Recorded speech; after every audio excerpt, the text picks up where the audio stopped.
Hello আর welcome to literary land. এবং আজকে আমি যে ফিগার অফ স্পিচটি নিয়ে এসেছি সেটি হচ্ছে ফিগার বেসড অন অ্যাসোসিয়েশনের লাস্ট, যেটা হচ্ছে অ্যালিউশন।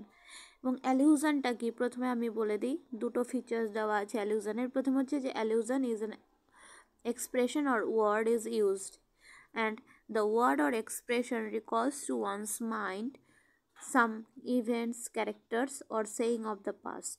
তো এটাতে গেলো সায়েন্টিফিক একটা ডেফিনেশন, কিন্তু এখন আমরা ইজি ল্যাঙ্গুয়েজে বোঝার চেষ্টা করবো অ্যালিউশনটা কি। তো অ্যালিউশন হচ্ছে এমন একটা ফিগার অফ স্পিচ যেখানে কোনো পাস্ট কোনো ক্যারেক্টার বা পাস্ট কোনো আইডিয়া বা পাস্ট কোনো যে এক্সপ্রেশন সেগুলো ইউজ হবে নতুন কোনো রাইটিংয়ে। যেমন এখানে এক্সাম্পলটা আমরা দেখছি। প্রথমেই হচ্ছে কি It may be we shall touch the happy isles and see the great Achilles. এই যে এখানে অ্যাকিলিসটা প্রথমে বলে দিই, এই যে লাইনটি দেখতে পাচ্ছ এটা টেনিসনের লেখা ইউলিসিস যে পোয়েমটা তার লাইন। এবং এখানে অ্যাকিলিস যে দেখতে পাচ্ছি এটা হচ্ছে একটা মিথিক্যাল ক্যারেক্টার, যেটা অ্যাকিলিসকে ছিল। অ্যাকিলিস ছিল একজন গ্রিক হিরো ট্রোজান ওয়ারের। এবং এই যে ক্যারেক্টারটা আমরা এটা হোমারের যে ইলিয়াড সেখানে পাই। আর এই ক্যারেক্টারটাকেই টেনিসন ইউলিসিসে ইউজ করেছে, তাই এখানে এটা অ্যালিউশনের এক্সাম্পল। নেক্সট আমরা দেখতে পাচ্ছি full of the true the blushful হিপোক্রিন।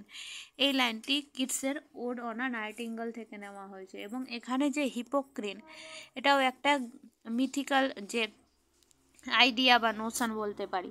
এখানে হচ্ছে একটা কথা রয়েছে, একটা মিথ রয়েছে যে হিপোক্রিন একটা ফাউন্টেন, যেটা উইংড হর্স পেগাসাস ক্রিয়েট করেছিল। তো এই ধরনের যে যখন কোনো ক্যারেক্টার বা কোনো নোশন বা কোনো ইভেন্টকে যখন কোনো পাস্ট অফ দ্য সেইংকে যখন ইউজ করা হয় টেক্সটে, তখন সেটাকে আমরা অ্যালিউশন হিসেবে বলে থাকি।